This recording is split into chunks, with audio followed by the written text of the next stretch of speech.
I want to hear cannons. Downfield, pull up, ball to the 5, touchdown Tampa Bay. Mike Evans does it again. Fire the cannons, Bucs. It's first and goal. That's picked off.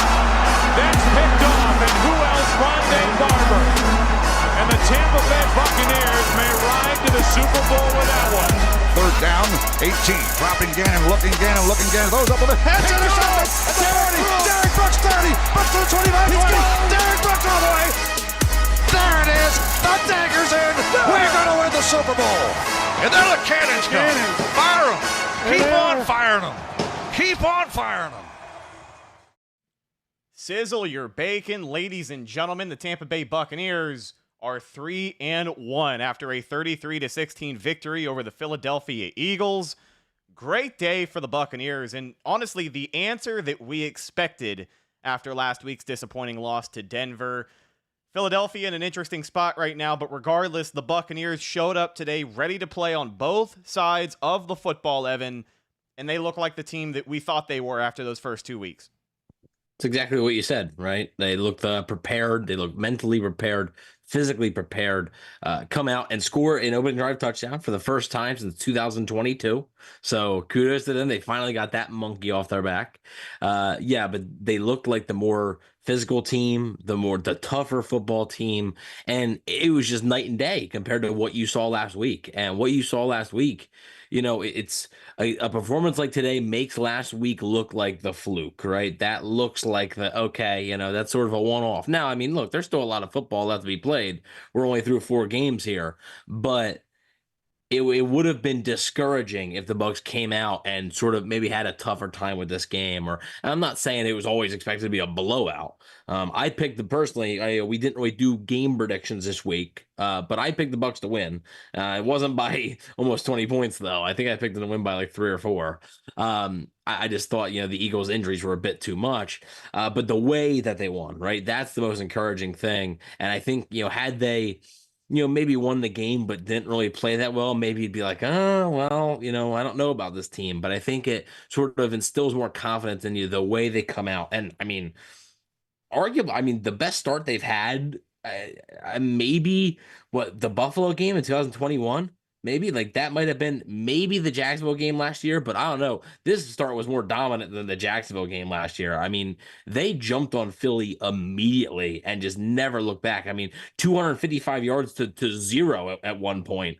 It was just pure domination from the start. And in the NFL, especially with the amount of injuries the Eagles had and the lack of weapons they had, it was, there was a few times it got a little dicey or whatever, but the Bucs defense stepped up when they needed to, and the Bucs offense was just constantly, especially in the first half. Really almost perfect in the first half. Absolutely. And a couple of moments there in the third quarter and later on where Philly gets on the scoreboard, they're able to kind of work their way back into the game. But I think the Bucs did a great job of buckling down and just keeping the distance, keeping Philadelphia at arm's length to where they could ultimately put this thing away with the offense on the field. Baker kneels it out. 33-16, again, your final score. Let's talk about Baker Mayfield, who last week did not look comfortable against Denver. We talk about the depleted reinforcements on that offensive line. We know that he's missing right tackle. Luke Edeke not active yet again this week, did not clear concussion protocol in time. So he's working with some spare parts on the offensive line, but he looked a lot better today. The first 2 drives of offense for Tampa Bay, Baker Mayfield went 12 of 13 for 138 yards and 2 touchdowns. About as good of an answer as you could have had after last week's performance. His total on the day, 30 for 47, 347 yards, 2 touchdowns, no picks, no turnovers. Looked much better in the pocket today, hanging tough, trusting the offensive line, letting plays develop, and he was throwing the football really well today. It honestly should have had a better completion percentage, but at the end of the second, start of the third quarter, a lot of guys had a case of the drops, which was a little odd. Yeah, and look, not everything's going to be perfect, but I also thought the offensive line did a much better job of protecting him today, right? And this was a big concern for me when we found out last night that Luke Edeke, who it looked like he was going to be back. Like it sure seemed like he was going to be back in this game. Unfortunately, not the case. And at that point, I was like, man, that really takes a damper in my confidence, for the Bucs to win this game, just because we've seen the last couple of weeks how big his absence has been. And I was like, if Baker Mayfield's constantly going to be under duress, I don't know if the Bucs are going to be able to do this. But I thought the offensive line bounced back in a major way today. Baker Mayfield obviously bounced back in a big way, taking what the defense gives him, quick, smart decisions. Did what he needed to do. Has a nice ball, to Mike Evans on the first touchdown. Really good pass to Trey Palmer for the second touchdown. He threaded the needle and even, had a little rushing touchdown as well on the read option there. Bucs gave up 7 sacks to Denver last week. Baker Mayfield threw the ball today damn near 50 times, but over 30 of those dropbacks, Evan, via next-gen stats, were out of his hands in under 2.5 seconds. So the Bucs, Liam Coen obviously took a look at the drawing board and what clearly was not working last week. And we saw a lot of it early with an explosive start on the offensive side of the ball. You saw pre-snap motion, quick plays, screen passes to Trey Palmer, Chris Godwin. Trey Palmer ends up in the end zone. Mike Evans getting involved in the game early as well. And on top of that, just more credit to this Liam Coen game plan. Really, really good distribution by this Buccaneers offense today. We saw Cade Otton make a couple of plays, stiff-armed a guy into the ground on the sideline to fight ahead to move the chains there. There were guys popping up left and right. Sterling Shepard, big-time 30-plus yard reception in the second half of this game. I Bleav his first game active as a Buck in the regular season. So you love to see that connection from Baker Mayfield to Sterling Shepard. I mean, just a really good day today for the offense. And, I mean, we can talk about the run game as well, but Rachaad White, Bucky Irving, both of those guys, they got theirs today as well. Yeah, just like you said, great job distributing the football. Baker Mayfield, 30 completions, 47 attempts. Mike Evans, 8 catches for 94 yards and a touchdown. We were waiting on that sort of Mike Evans day, right? If you listen to Betting the Bucs, I think you should have made some money on Mike Evans today. Almost went 4 for 4 betting the Bucs, which... I'll tell you what.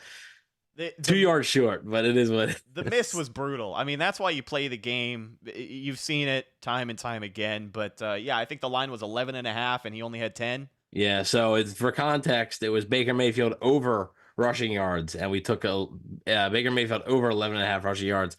He finishes with 10. But Mike Evans, 8 catches. Chris Godwin, 6 catches. Cade Otton, 6 catches. And then Sterling Shepard, 3 catches, including that big 30-yarder. Rachaad White, 2 catches, but 35 yards, through the air. Trey Palmer, 3 catches, 26 yards and a touchdown. Palmer, it is going to be interesting to see because, look, Jalen McMillan popped up with the injury report on Friday with a hamstring. He was out for this game, and now Palmer left the game with a concussion. The Bucs play in less than a week.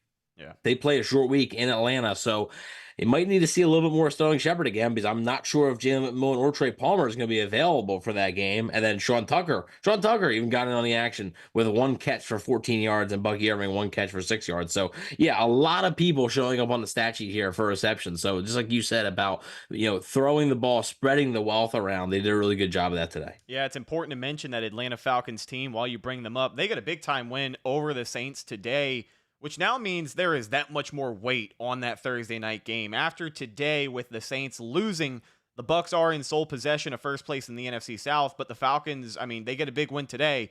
They're going to be looking for an even bigger win on primetime. Here's the thing, though. I feel like the Falcons would have been more desperate had they lost today because they would have been 1-3. And then they would have been potentially facing 0-2 in the division, right? So, you would have had that desperation. But regardless, it is a big boost. Maybe the Saints aren't as good as we, people thought they were. Maybe, huh? 2 losses in a row. So, but yeah, the Buccaneers now sit atop the NFC South alone, and hopefully they stay that way, right? But if you lose to Atlanta, all of a sudden Atlanta has the tiebreaker, and then there's that. But hopefully, we'll cross that bridge when we'll get to Atlanta. But and I thought the Bucs did a good enough job running the football today. They didn't really do it much, which I like the game plan. And actually, my dad, who hadn't watched really much of the first half, had asked me, he said, man, Mayfield, I think by halftime, Mayfield had thrown the ball 30 times already. Yeah, over 35. And he was like, are they they throw the ball so much because they just can't run it again? I was like, not really. I said they haven't really tried to run it. It's funny because Bucky Irving and Rachaad White have the near identical stats. They have 10 carries for 49 yards. Their long, Rachaad White's long is 17. Bucky Irving's long was 15. The only big difference is Bucky Irving got into the end zone. So that's how close their stat lines were today. Baker Mayfield had 4 carries for 10 yards, which we cashed the over on the carries, the attempts. And then Sean Tucker had 1 carry for 3 yards, and Baker Mayfield also had that touchdown. So, yeah, a really nice day by the offense, obviously starting fast. And that's something that in past years has been a bugaboo of the Buccaneers, right? We just talked about how they hadn't gone, since 2022 without an opening drive touchdown. Starting fast hasn't always been their forte. Starting slow has been an issue for the Eagles. And when you mix those two things together, when a Bucs team starts quick like that against an Eagles team that is slow to start, that's what's going to happen. And the Buccaneers were able to hang on and play solid football down the stretch. Once you build that 24-0 lead, should have been 28-0. Cameron Johnson catches the ball. It is 28-0. So it could have been even bigger. But yeah, you can't really complain about anything the Bucs did on offense, especially in the first half today, because it was darn near perfect. The one punt they have ends up being muffed by the Eagles, and then the Bucs get the ball back and score a touchdown anyway. So really almost a perfect half of football all the way around. One of the best halves I've seen this team play in a long time. Yeah, complimentary football. We can talk a little more when we get into the defense about them winning the turnover battle today. A lot of veterans on this team showing up exactly when you needed them to.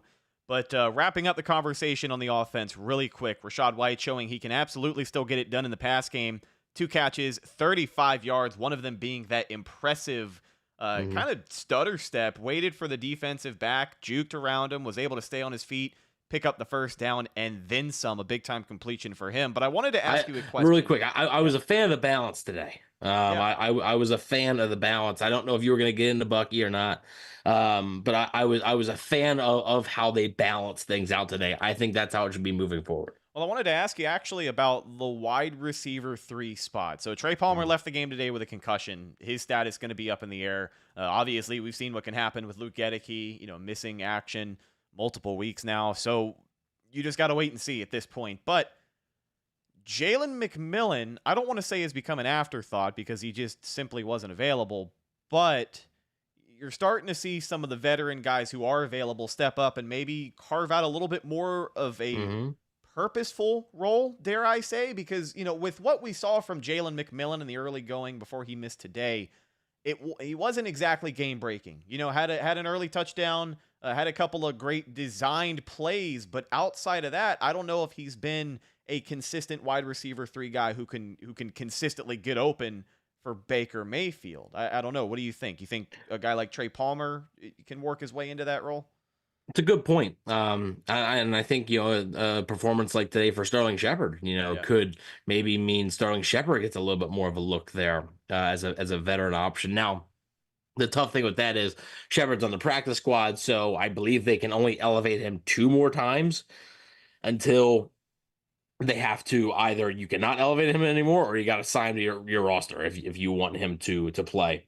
So I do think it's a good point. But I mean, at the same time, look, they haven't really needed the 3rd wide receiver in the first couple of games, right? So I'm not going to say McMillan has just, completely disappeared. I just think it's been about look, week 1 was about Chris Godwin and Mike Evans sort of just dominating. Week 2 was about literally just Chris Godwin dominating. And week 3, nobody dominated. Nobody played well. So, I think today, on a day like today, I think McMillan would have got his. So I think it's a bad week to be out. And like I said, we'll see about with the short week. We'll see about with, McMillan and a hamstring, Palmer with the concussion, obviously. One thing I will say, and about Luke Gedeke really quick, and this is just about concussions. A lot of people have been, I think, frustrated, right, because they expected Luke Gedeke to be back. And I've actually gotten a question from a few different people, whether it's Instagram or just text or whatever it may be, about, shouldn't he be back? You see these guys, like Lane Johnson almost played today for the Eagles. He was in concussion protocol. He texted Jay Glazer last night. He was good to go. He fully anticipated being ready to play. Yeah, I mean, here's the thing that there's different, right? I think Luke Gedeke, and this is a very serious topic because it's a head injury. I think he probably has legit concussion, right? So the difference between guys that go into the concussion protocol and come out quickly, that's when you're showing concussion symptoms. Okay, you might not actually have a concussion. So basically, it's whenever Luke Gedeke wakes up one day and doesn't feel those symptoms anymore. So it's really hard to predict. So right now, we'll have to keep an eye on Trey Palmer. I would say probably, though, on a short week, without having Thursday, Friday, and Saturday to rest up for that Sunday game, I would doubt Palmer passes protocol in time. And with McMillan's hamstring, who knows? So, yeah, I do think you could maybe see a little bit of an elevated role for a guy like Sterling Shepard. But I'm not going to count out Jalen McMillan because I really like what I've seen from him in the preseason. I think he's a good player. I also think we are forgetting that he's a rookie at the same time. He's adjusting to the NFL. And I think the more he plays, the better he's going to get. And hopefully that's the case here. On the offense, couple of milestones today. Mike Evans, with his touchdown catch, gave him 596 career points, which made him the leading scorer in Tampa Bay Buccaneers franchise history. He surpassed Martin Gramatica, who had 592. So congratulations to Mike Evans, man. He's been doing it a long time in a Buccaneers uniform. I'm grateful to have seen his entire career, and we get to watch him just do his thing every single week, proving that he is one of the best in the industry, and he's been doing it a long time. Another milestone today on the other side of the football here as we transition goes to probably the best defensive player on the field today. Number 54, Lavonte David, became the only player next to Derrick Brooks to have 1,500-plus career tackles in a Tampa Bay Buccaneers uniform. So, I mean, really the stuff of greatness. You know, the guys who have been doing it forever continue to do it well today. 54-13, especially Lavonte David. 2 sacks today for him as he was all over the field for the Bucs. He is an ageless wonder, looking great out there. And, you know, the leader of a really good day on defense as well. 2 sacks and a forced fumble. And that forced fumble came at a critical point. The Eagles could have made this game a one-possession game. They very well could have. They were, I Bleav, in the 20 or around the 20. They're around the red zone. They were driving. And, Lavonte David came out with a huge strip sack of Jalen Hurts and pretty much, iced the game. I think the Bucs ended up kicking a field goal, getting it back to a 3-score game and, really, really critical. First time that Lavonte David has had 2 sacks in a game since 2018 against the Ravens. So long time that it's been that he's had 2 sacks. He finishes with 8 total tackles. He was easily the best football player, defensive player on the field today for the Bucs. I thought Vita Vea had a really strong showing, in his return. That was a welcome return for the Bucs. He has a sack as well. And this pass rush, it seemed like they got better, towards the end of the game when they knew Philly was going to be throwing the ball. They were able to tee off on him a little bit. I think they finished with 6 or 7 sacks. I think 5 on the day. How many? 5 on the day. Okay, I have 6 here. I have 2 by David, 1 by Nelson, 1 by Vea, 1 by Logan Hall, 1 by Diaby. You are correct. I am wrong. Thank you. So, again, the pass rush was good, and I think I don't remember how many they finished with, but during the game, I think they had 17 pressures, where last week, the entire game, they had 2. Right. So that was something that I was concerned about, coming into this game, and they were able to show up and show out. 2 sacks in the previous 3 games and then 6 today. So, going to inflate the numbers a little bit. They're going to be shooting up the ranks of how sacks when you have 6 in one game. But regardless, they thought the pass rush did their job, and a vintage Lavonte David game today, really when they need him the most. I mean, it was I think you had tweeted out something about that, like when they need him, that's the type of plays you need those types of guys to make. And the milestone, right? Who's he with there now? He's with Derrick Brooks. And when you're thinking about Tampa Bay linebackers, those are the 2 guys that for a long time now, right? For very many, many years from now on, you're going to be thinking about 2 names when you're thinking about Tampa Bay linebackers, and that's Derrick Brooks and Lavonte David. So really cool for him to get a milestone and continue just an impressive level of play. And the older he gets, eventually you're like, all right, he's going to slow down, and he just sort of stays the same, which is a great football player. And he's shown no signs of slowing down. So hopefully, you never know, this could be it for Lavonte, right? He keeps signing these 1-year deals. This could be the last season. So it's nice to get these vintage performances out of him whenever you can. Yeah, a good day for this Buccaneers pass rush. You mentioned the amount of sacks they were able to generate. I thought they did a good job with Saquon Barkley as well. We knew that Philadelphia was, again, working with spare parts on the offensive side of the ball. You're down Lane Johnson. You're down your top 2 receivers. You know, it was going to be a lot of Dallas Goedert and Saquon Barkley. Dallas Goedert was their leading receiver, 7 receptions for 62 yards. And Saquon Barkley, aside from the 55-plus yard run that he rips off to start the third quarter, 10 carries, 84 yards. So I really do think that, you know, the Eagles were behind a lot in this game. Yes. So it's not like they were going to lean on him that much to carry the football. But they did a good job basically shutting down what weapons Philly did have access to today. I thought all around the defense looked decent. Yeah, I think the Eagles receivers had 7 catches, I think, something like that. So, look, the Bucs did what they needed to do, right?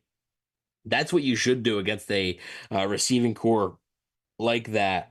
Yes, the Eagles receivers had 7 total catches. Paris Campbell had 4 catches for 17 yards, a touchdown. Jahan Dotson had 2 catches for 11 yards, and John Ross, what a legend, had Bucs 1 legend, catch John for Ross. 6 yards. Not a lot of people know that. I know that people remember the Brady era fondly, but do people remember the John Ross era? He never played for the Bucs. Yes, he did. John Ross? No, he did not. The Buccaneers signed John Ross. No, they didn't. I wish I was lying to you. They I'm did. going to find it right now. No, keep going with your point. I'll find this and I'll prove you wrong. They never signed John Ross. He was on their practice squad. No, he was not. Yes, he was. Why do the Buccaneers have a photo gallery? TampaBayBuccaneers.com. Best photos of wide receiver John Ross. I have no idea. Well, that's because I think before the draft, when the Bucs were considering drafting, I think it's all Washington pictures. I think you're wrong. Okay. Why would they have a photo of him, a practice squad receiver? Anyways, we made a video on it. We made a video about the Buccaneers signing John Ross. Dude, I do not. They signed John Brown. I remember that. Then you are right. You're 2 for 2 today. All right, I gotta stop with these outlandish takes. I'll reel it in. I'm excited from the win. No, but he's a college legend. I mean, he's the guy who broke the 40-yard dash thing or whatever, you know. Right. So I mean, but yeah, I mean, it was Dallas Goedert and Saquon Barkley, and I mean Barkley. Okay, it's gonna show up on the stats that he had a good day. 10 carries for 84 yards. 59 of them came on 1 carry. So like, how good of a day did he really have, right? And I think that accounts to basically the Bucs being up, right? I mean, literally, the Bucs score a touchdown. The Eagles go 3 and out. The Bucs score a touchdown again. You're down 14-0 like that. As we have a $2 super chat from Big Country 2988. What's up, Big Country? Baker for MVP. That's my. I mean, you know, but a performance like today, you know, it sucks because he should have had another passing touchdown. If Cameron Johnson catches that ball, it's a much better day. But I mean, he's been playing well. Yeah, he was looking at 4 touchdowns in the first half. We can't forget to mention the rushing touchdown he had for himself today as well. Another appearance from Lamar Mayfield out there today, able to find the end zone, and you love to see that. But Big Country 2988, that's my sports card plug. Shout out. Yeah, man. Shout out Big Country. You can find him on, I think he sells on Whatnot every now and again, at Big Country 2988. Thank you for checking in, my friend. There you go. But I mean, look, it was, it's domination by the Bucs. It really was. I mean, the amount of plays run. I mean, look, okay, we said, the Eagles were down the whole game, this and that, Jalen Hurts only threw the ball 30 times. For a team that was down the whole game and going to be throwing a lot, you would expect Jalen Hurts to have a lot more. The Eagles just didn't run plays. I mean, that's how much the Bucs dominated in the first half. Joel Elrican with 5 gifted Cannon Fire podcast membership. So welcome, Second and Fun, Christopher Count, Space Windu, Rip, myself, and David Mienk. I think I said that correctly. We got 5 members Melnick, I think, of the Cannon Fire crew. Thank you so much, Joel. That's I'm trying to do a clean show, but that's fucking awesome. Thank you, Joel. Yeah, appreciate it. If anybody else wants to join the Cannon Fire crew, get that cool little thing next to your name, right? That cool little logo there next to your name. We'll be having exclusive content for you guys very shortly. Content you can only find as a member of the Cannon Fire crew. So be sure to if you want to join, check it out. And like I said, you can get a cool little thing as Joel Rican continues the giving. as he gives a $2 super chat. It's always a good day when we beat the Eagles. That's something the Bucs have done a lot lately, right? I mean, I think over the last 6 matchups, I think the Bucs are 5-1, or it's either over the last 5 or 4-1, something like that. Have eliminated the Eagles 2 out of the last 3 times the Eagles have made the playoffs. Have done fairly well, and Todd Bowles, actually, we talk about as amazement. The super chats keep rolling in. Amazement with a $10 super chat. Thank you so much. Awesome game, and props to Bucky for the first touchdown. That is a good point. Glad Liam gave him ball again to get the score. Lavonte play of the day for the BK fun today and Thursday. All right, we're doing Burger King. Let's do it. Let's do it. Hey, Whopper, right? The singing the song all day long. But anyway, thank you all so much for the super chats. We really, really appreciate it. As we were saying, though, I don't even remember what I was saying, to be honest with you. It threw me off, really. But okay, so we talk about how Jared Goff has Todd Bowles' number and stuff or whatever, and stuff like that, or Matthew Stafford has Todd Bowles' number, or Sean McVay, Kyle Shanahan, but Todd Bowles has Jalen Hurts' number. Like Jalen Hurts has struggled against Todd Bowles. I believe Jalen Hurts' only win against Todd Bowles as Payday 39 with a $20 super chat. Thank you all so much. Really appreciate it. Much needed win, fellas. Go Bucs. Go Bucs, my man. Really appreciate it. Payday 39 with the $20 super chat. You guys are, man, we're going to be, I don't know about BK. We might have to hit up a steakhouse at this point. But thank you guys. So Jalen Hurts, I believe, in his career has 1 career win against Todd Bowles. So he's been really, really a thorn in Jalen Hurts' side and continued that today. So yeah, and Mikey wants to know who can chug a beer faster, Evan or Rhett. I don't know what the King of the Wing happened and Rhett won. We'll have to figure that out. Probably Rhett, to be honest with you. I'd probably have like reflux or something, but thank you all so regardless. Thank you all so much. Our new members. Double, triple, Whopper, flame grill taste with perfect toppers. I rule this day. Lettuce, mayo, pickle, ketchup. It's okay if I don't want that Impossible or bacon Whopper. Any Whopper my way. You rule your season today at BK. Have it your way. Maybe our most impressive day of super chats. I had to give him the full jingle for the people who may not be in on the joke there. And Joel says he's going to be in Atlanta Thursday night. He can't wait. Hope you enjoy the game, Joel. Thank you for, introducing more people to the Cannon Fire crew. Really, really appreciate it. But let's get back into the game here. And I want to talk about the defensive line a little bit, right? Because we have been extremely critical about the Bucs defensive line. And I'm going to be honest, I think for good reason. I mean, they have not been very good, especially last week. They were not very good. But I do think they had a really nice day today. Like I said, especially towards the end, just starting to tee off against Jalen Hurts. Lavonte David, like I said, with 2 sacks.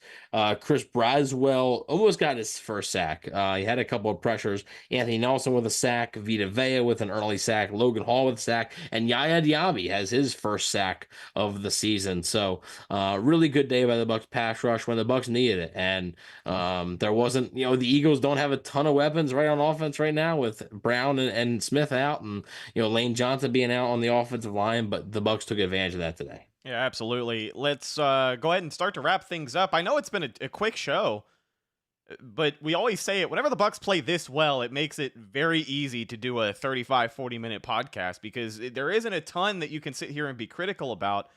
And I want to just gawk a little bit more over Chase McLaughlin, man. Money Mac does it again. 2 for 2. His long from 52 yards. Literally right down the middle. You can't ask for anything more from this guy. Couple of doubts creeping in the preseason, but he delivers yet again and kind of put it up on the shelf there at the end of the game for Tampa Bay to make it 33-16. In a critical point too, because if he misses the kick, it's still a 2-score game. Yeah. So and the Eagles have pretty good field position if he misses the kick. So it was a pretty important kick to make. It wasn't, and it also wasn't a gimme, right? I mean, 50+ yarder there. So yeah, I thought he was obviously good. Had an extra point blocked, which obviously to me it's That's rarely on the kicker. The Bucs do have a new long snapper, new but old long snapper, and a new holder. Zach Triner got signed this past week to take over for the injured Evan Deckers.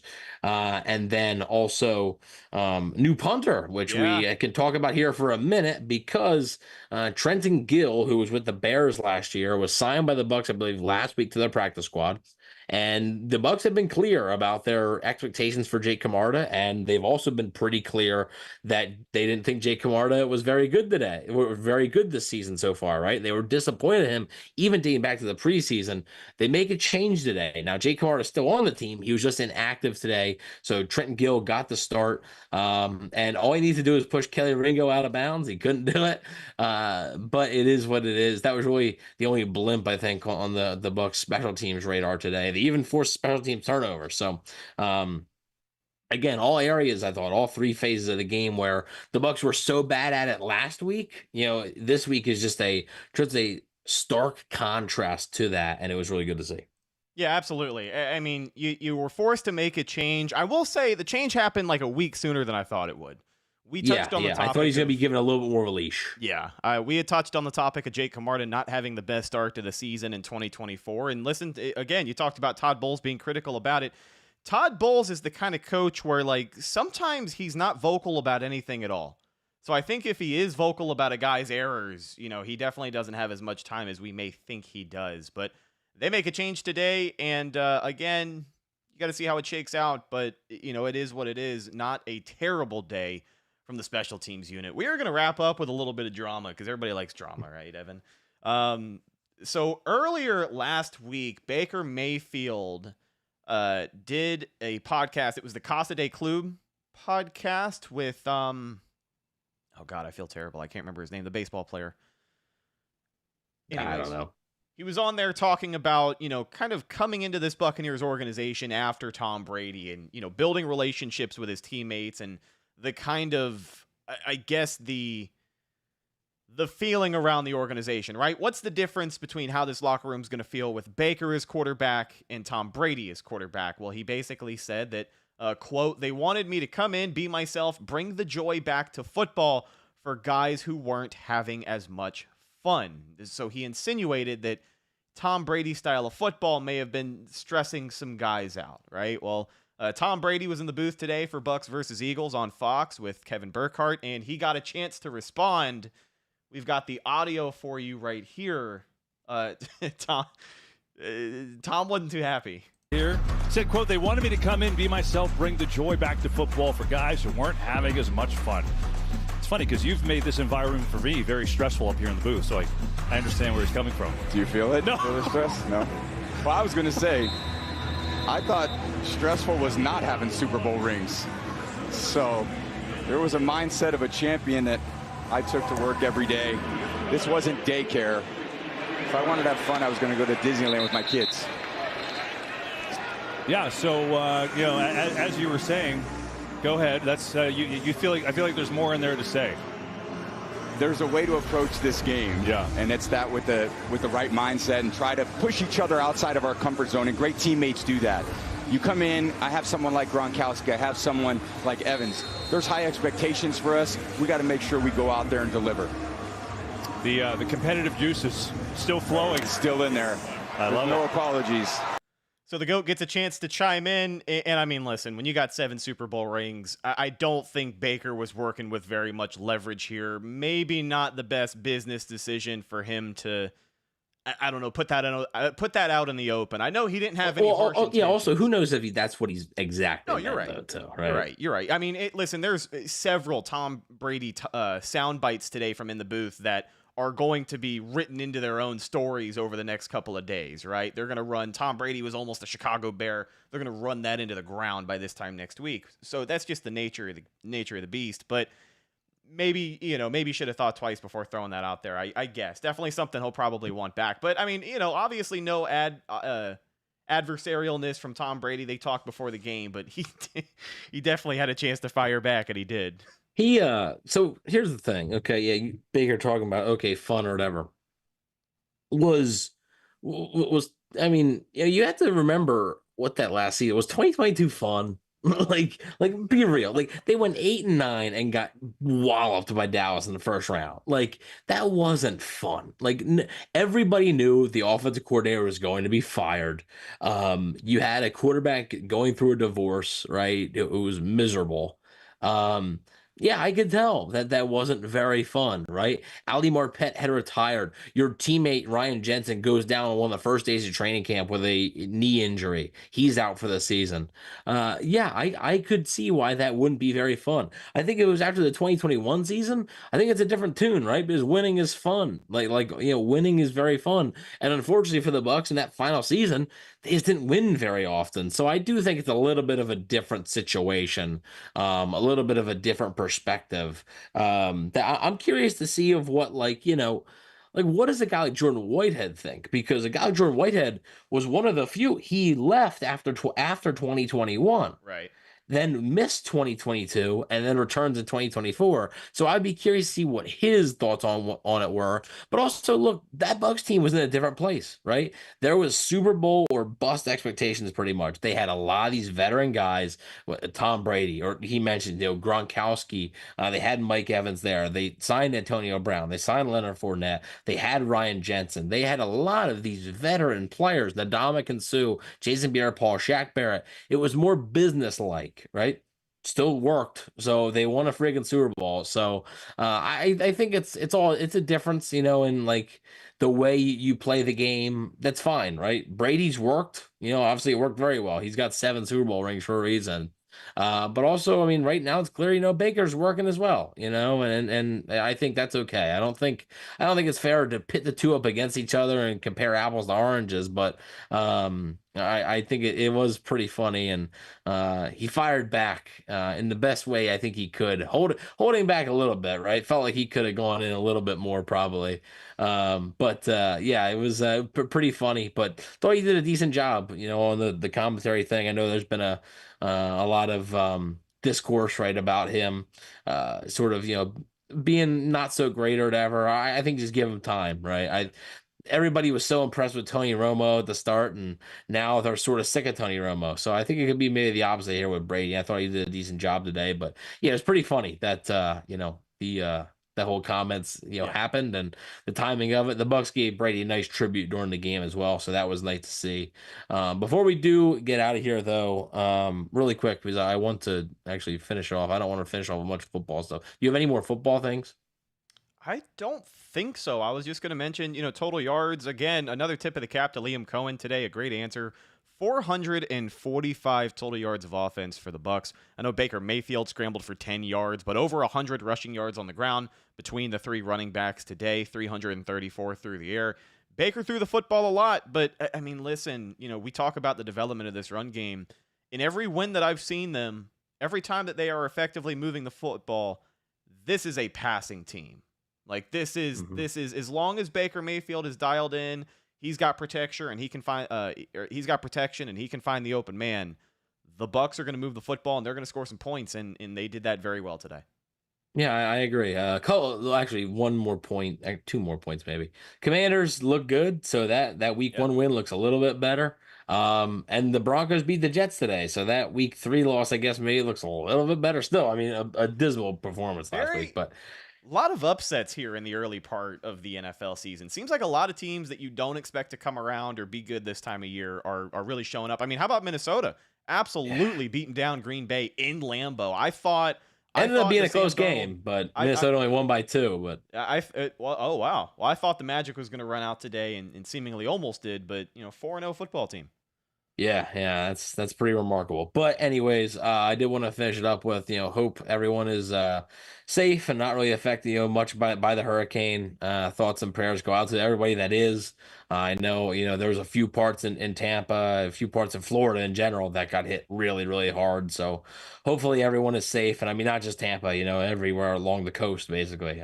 So hopefully everybody is safe and sound, and hopefully, you and your loved ones are okay. That's the most important thing. football is important, but it's secondary to this kind of stuff. So thankfully they were able to get the game done today. It was a hot one, right? 110, but when it comes to these types of things, those are definitely secondary. So hopefully everybody is okay. Nobody's affected too much by it, but those that are affected greatly by it, thoughts and prayers go out to you guys. Absolutely. And again, I'm down here and I'm in driving distance of some of these areas that have just been hit incredibly hard. And even people in the Bay Area, Tampa is notorious for always kind of missing out on the big hits of the hurricane, but a lot of people affected in the Bay Area. I did want to show some love to my buddy Captain Creamsicle, my good friend Brad. Him and his wife lost just about everything, and it is incredibly sad. So if you guys do have anything to spare, we don't often do this, but this is a guy who I know is a good guy. He's a Buccaneer fan through and through. He's been a Bucs fan his entire life. He's a hard worker, provides for his family, and he's just a really good guy. So, he could use the help if you have the charity at all. Captain Creamsicle, CAPT Creamsicle on Cash App, I believe. Just wanted to show some love to him and his wife. Again, kind of going through a tough time right now. So a lot of people down here are going to need as much help as they can get. But we hope you all are safe. If you are listening to us, watching us, wherever you may be, hope you are safe and surrounded by family and people who love you. But yeah, stay safe. And thank you guys once again. That'll do it, my friend, for today's episode of the Cannon Fire Podcast. The Buccaneers with a big-time 33-16 win to improve You'll hear from us quickly this week because it's a short turnaround, so you will hear the game preview before you know it for Atlanta. Yeah, short week for the Bucs. Thursday Night Football. They will be on prime time. We will have plenty of content for you between now and then. Going to be a very busy next few days here, Evan, and should be a good one. Should be a good game on Thursday night. And again, the Falcons getting a big-time win today. So that'll do it for today's show. Thank you to everybody hanging out with us in the live chat. Thank you to Joel L. Rican for bringing everybody in, all these new members of the Cannon Fire crew. Thank you so much. Everybody in the live chat, Buck Wild, the moderator, holding it down, MK, Mikey Kelly, Tony Morera, Richard T. from the West Coast, our good buddy Dub, who I think I mentioned as well, Amazement, Brutal is Bucks. Payday 39. Thank you for the super chat, my friend. And I just want to make sure we're not missing anybody else here. Amazement 717, Joel L. Big day for the chat. Big day for the chat. Appreciate all the super chats, all the new members of the Cannon Fire crew. Really, really awesome. Appreciate you guys. The show quite literally isn't possible without you guys. So you guys, we're here talking about it, but you guys are essentially running the show here. So it's not possible without you guys, and we want to thank you all for it. We really appreciate it. So the support has been fantastic. So it's been early. It's way early in the season too, and the support has been unreal. So hopefully can keep getting even bigger from here. Follow the show on social media, Facebook, Instagram, and Twitter. All of those are Cannon Fire Podcast. Best place to go for updates on the show, and of course, Buccaneer news as it happens. Speaking of Bucs news as it happens, you can follow my co-host Evan on Instagram at Bucs_daily. You can also find him on Twitter at EvanNFL, and check out his written work at BucsNation.com. Again, short week for the Bucs. I imagine it's a short week for you. You got a turnaround project between now and Thursday night. Yeah. So obviously we'll have the day after reactions from this game tomorrow. Going to be a quick turnaround. Not sure if I'm going to be getting a Q&A out or whatever with the Falcons page or not. We'll see about that. But also the X Factor. As far as YouTube goes, going to be a busy couple of days here for the Buccaneers, not just for us, but for the Bucs themselves. But YouTube going to be having exclusive content on here. Obviously, top players will still be coming out. Betting the Bucs should be out. It might be out Thursday morning though. It might be out the morning of the game. I don't know, because the tough thing is with the lines, right? That's a tough thing. I have to wait until there's certain lines out and everything. So we'll see about that. And then players to watch will be out as well at some point. We're going to cram it in. There's going to be a lot of content in a short amount of time. Probably no midweek show this week. The midweek show is basically going to be our preview show for the most part. So that'll either be Tuesday or Wednesday once we get a better look at the injury reports. And busy week coming up. But then the Buccaneers have a nice little 10-day break, a little mini bye week here. So after this Thursday night game. Last but not least, you can find myself on Instagram and Twitter at Rhettakus, RHETTAKUS. If you follow me, I will follow you back. A very important stretch of games here for the Tampa Bay Buccaneers as they work their way towards the bye week and that midpoint of the NFL season. A 3-1 start, you cannot complain. You really cannot. I'm your host, Rhett Matthew, signing off from my co-host, Evan Wanish. We will talk to you later this week. Until then, and as always, thank you for hanging out, and go Bucs.